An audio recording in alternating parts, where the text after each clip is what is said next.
When people hear the word reharm, the conversation almost always starts with chords. Which chords can I use? How much color can I add? How far can I stretch the harmony for this song? And that makes a lot of sense given that you are reharmonizing.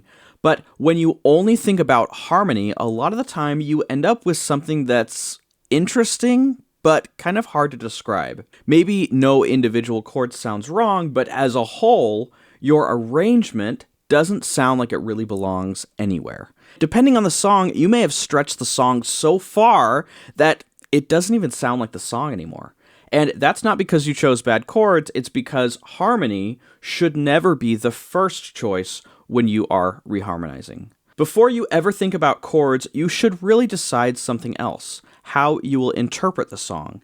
This includes style, tempo, groove, and most importantly, how you want the song to feel. So in this video, I'm showing you a different way to think about reharmonization using the classic Silent Night as an example, and why changing your starting point for reharmonization will make all the difference. Let's get into it. Here's a very traditional choir-style harmonization of Silent Night. It's basically just 1, 4, and 5 chords.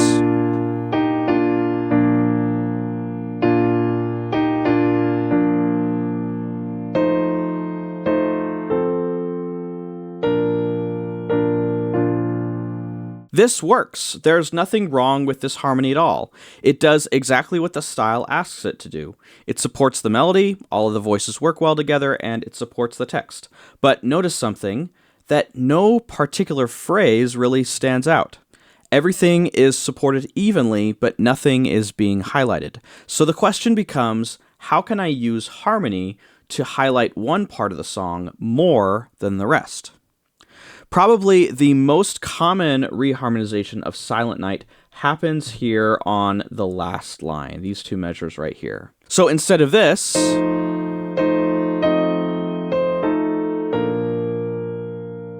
people usually play this.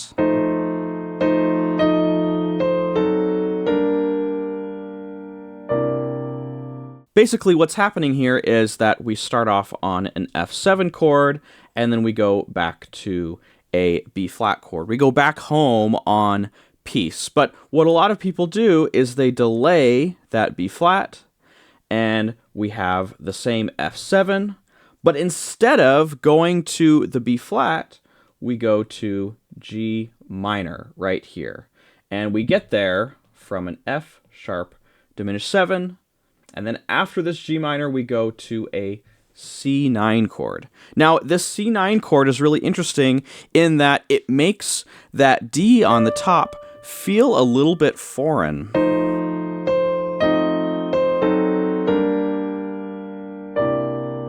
And it makes it feel like we're stepping outside a little bit.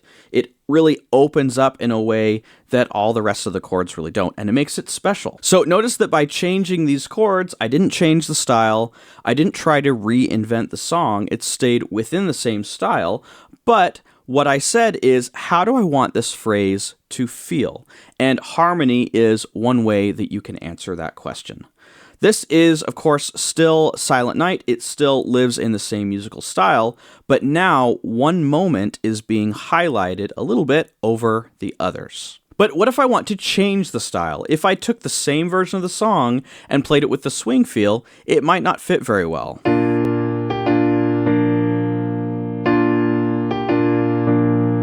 And that's because jazz styles don't only have a rhythmic style, but a harmonic style as well. Here's the standard jazz changes for Silent Night from iReal Pro, a common chord chart app used by jazz musicians. And I just want to show you the first few measures to demonstrate here. If I play the same melody, but now over these new set of chords, it's going to sound a lot closer to a jazz style.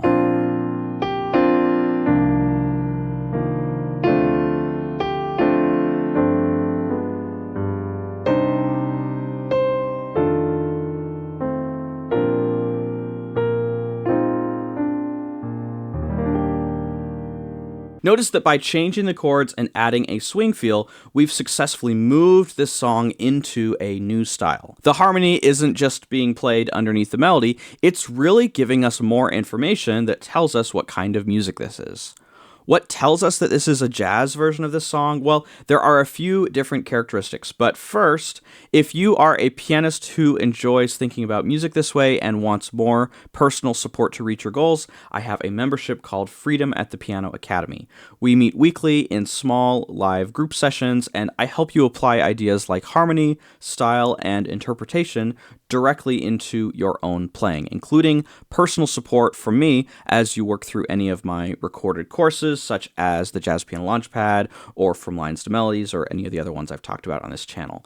Enrollment for Freedom at the Piano Academy only opens a few times a year, so if that sounds like something that you would like to explore, go ahead and check it out at the link in the description. All right, back to Silent Night. So notice that when I played this melody over the new chords, the melody ended up happening on different notes of those chords. So the first chord is the fifth. We have F over B flat, but the second chord, we have a D over a C minor 7 chord, and that puts the melody on the ninth of the chord. This is one of the characteristics of jazz style, where oftentimes we want to have at least a few of the melody notes on really colorful notes in the chords, such as ninths or 11ths or different things like that. And that really contributes to it sounding like a jazz style. Another thing that we notice a lot in jazz styles is that we like to use these what are called 2-5-1 chord progressions. So when I play the D minor 7 to the G7 flat 9 to the C minor 7, that's a type of a 2-5-1 chord progression that is used a lot in straight ahead jazz to get us from chord to chord. So the more complex chord vocabulary, the fact that the melody is often on those color notes, and the presence of these 2-5-1 chord progression, all of that contributes to kind of putting that song into a straight ahead 50s to 60s jazz style. Now, before you jump into the comments and just tell me that obviously these chords are just better in every sense and in every context, I want to stop you right there and tell you that complex chords doesn't always mean better music. It's just about the style of the song. Now, you may prefer these more lush chords where the melody is on these chord tones, and you may really enjoy the sound of these complex chords, but that doesn't just mean that it's better, it just means that it's in a different style. Even within jazz, different styles usually require very different approaches to harmony. A New Orleans style march, for example, isn't going to have the same chords as the straight ahead version we just played from iReal Pro. Just the other night, I was performing in downtown Fort Worth, Texas, and the band leader that I was playing with, a great trumpet player named Gregory Newman, he called Silent Night in a New Orleans march style. I took a look at these jazz changes that we had in just iReal Pro, the chart that he had given us, and I knew that they weren't going to work very well. So I led the rhythm section on a much simpler set of changes. Now, we did it in the moment. I didn't have a chart for it, but I've now made a chart for this so you can just see the types of things that are different in this version. But I kind of borrowed from the jazz harmony when it made sense and then stayed simple when that made more sense. And here's an example of how that might sound.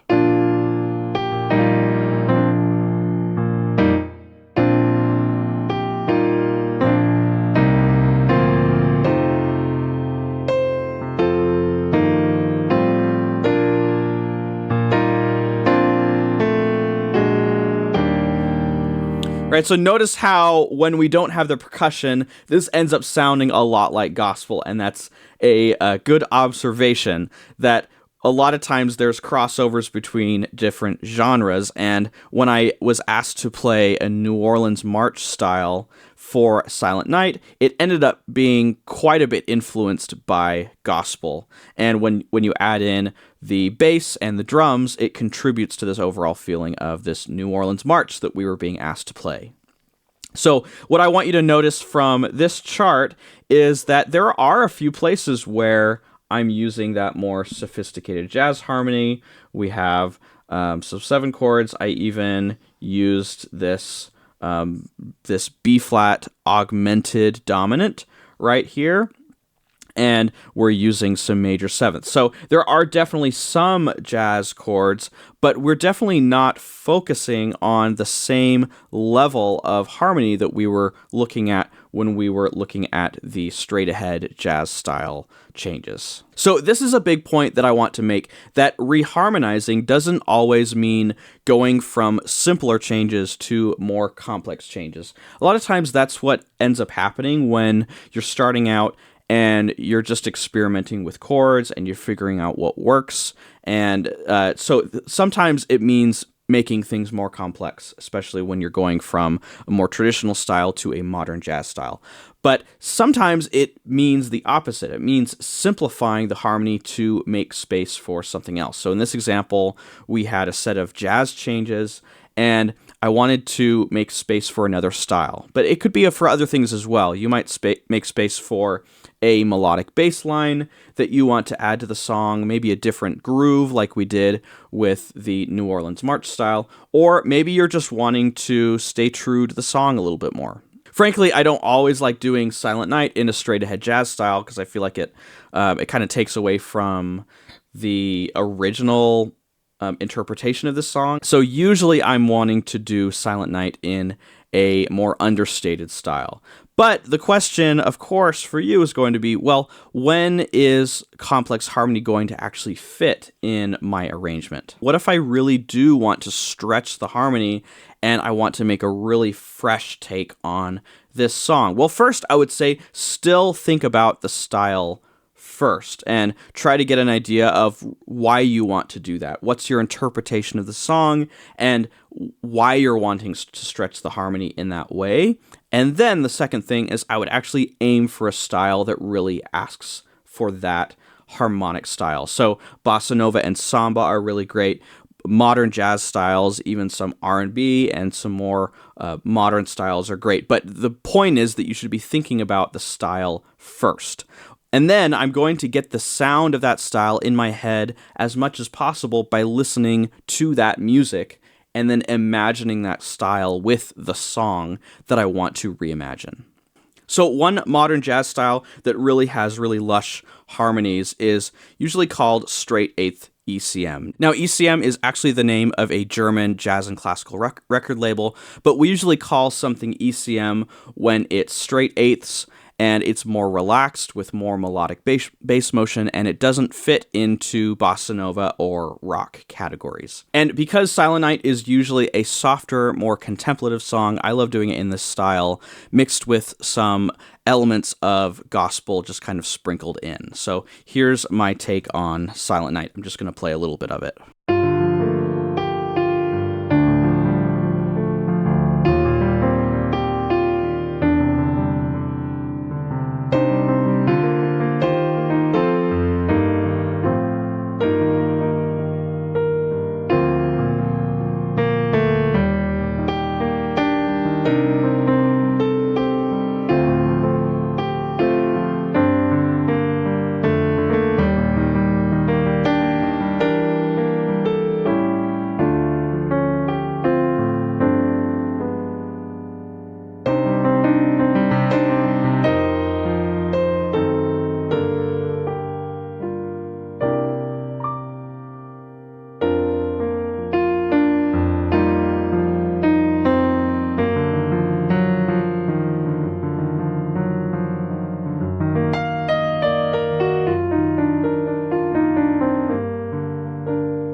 So notice that this version is quite a bit more harmonically adventurous than the previous versions.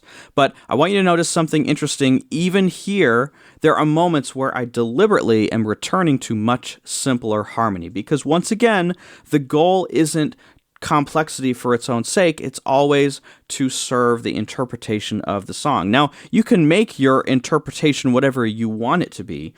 You can have any take on the song that you want, but what's important is that you're starting with the interpretation and then you are reharmonizing to get to that interpretation of the song. So the bigger idea here is that reharmonization is exploring what's possible. You're trying to stretch your ideas of what can happen with harmony and how you can use harmony to create something special in a song. And when you're first starting out, it's normal to focus on chords. What can I play? What sounds cool? But if you want your reharmonizations to feel musical and cohesive, you eventually will need a point of view, something that is going to give you a direction. And the thing that's going to give you that direction is musical style. It's going to help you recognize which harmonic ideas are going to fit within a context and then which ones don't. Over time, of course, you can stretch that and figure out how to create something that's uniquely your own. But when you're just first starting out, always think about style first. If you enjoy this video, make sure to give it a like so that it will be pushed out to more people. That'll really help the channel. And if you're wanting to take your musicianship to the next step and you'd really like to work with me personally, I definitely recommend checking out the link in the description to find out more about Freedom at the Piano Academy. And if you've enjoyed this video, I'm sure that you're going to enjoy this recent video that I did where I broke down 5 different ways to solo over the Christmas song. Thank you so much, and I'll see you in the next one.